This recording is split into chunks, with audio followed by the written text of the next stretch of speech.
कांग्रेस 150 साल पुरानी पार्टी है। ये परंपराएं, सदन के सेट अनसेट सारे नियम जो परंपराओं के माध्यम से स्थापित किए गए हैं वो इसी पार्टी के द्वारा स्थापित किए गए हैं। ऐसे में इतिहास में कभी ऐसा नहीं हुआ कि राष्ट्रपति जी के अभिभाषण पर आए धन्यवाद प्रस्ताव से पहले कोई भी स्थगन प्रस्ताव आए या उससे पहले किसी भी और विषय पर चर्चा हो।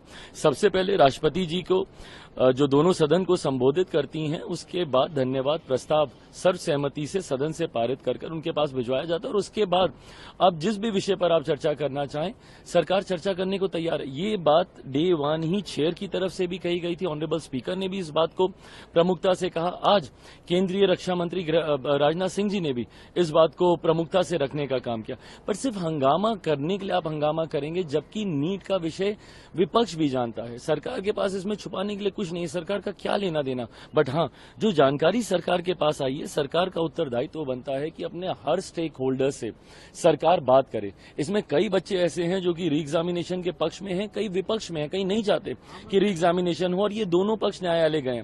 न्यायालय में ये मामला पूरी तरीके से विचाराधीन है। ऐसे में पेपर लीक जैसा एक गंभीर विषय भी सामने आया है। पेपर लीक को लेकर भी केंद्रीय जांच एजेंसियां अपनी इन्वेस्टिगेशंस इस पे कर रही हैं। तो जब तक ये सारी रिपोर्ट्स नहीं आ जाती, जांच एजेंसियों की रिपोर्ट नहीं आ जाती, जब तक न्यायालय की तरफ से कोई वर्डिक्ट नहीं आ जाता, जब तक सारे स्टेक होल्डर से गंभीरता से बात नहीं हो जाती, कोई मतलब नहीं है सरकार का इसके ऊपर कोई भी फैसला लेने का।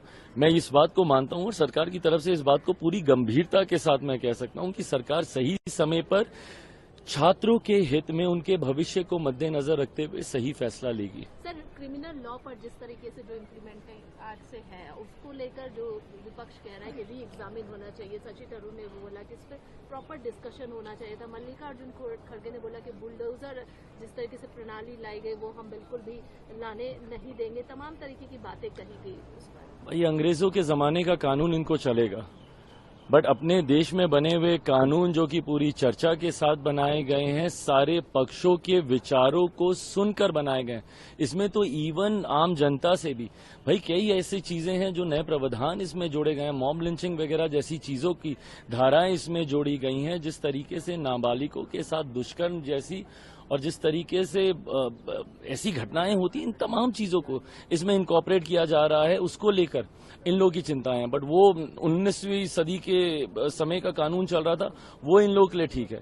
मेरी समझ के परे कि भाई जस्ट बाय द वर्च्यू की सरकार ने कोई एक फैसला लिया है, आपको इसका विरोध करना है, ये सकारात्मक विपक्ष की भूमिका कतई नहीं हो सकती। लोकतंत्र में विपक्ष की भूमिका बहुत महत्वपूर्ण है, बट आपको अपनी भूमिका की गंभीरता को भी समझना होगा। हर विषय क्योंकि सरकार के द्वारा लाया जा रहा है सिर्फ इसको अपोज करेंगे, ये सोच पूरी तरीके से गलत है। भैया चर्चा होकर इस कानून को बनाया गया, अब इसको लागू नहीं करेंगे तो क्या कल को जब नारी शक्ति अधिनियम को जब धरातल पर उतारा जाएगा फिर ये लोग बोलेंगे कि भाई दोबारा इसके ऊपर चर्चा हो, दोबारा इसके ऊपर चेंजेस हो। क्यों हो भाई? जब एक बार जब तमाम चीजों की चर्चा होगी, अब जो उसको धरातल पर उतारने का समय, इम्प्लीमेंटेशन का समय है, और अब तो क्या इम्प्लीमेंट हो भी गया, उसके तहत पहली एफआईआर भी उस पर दर्ज हो गई है।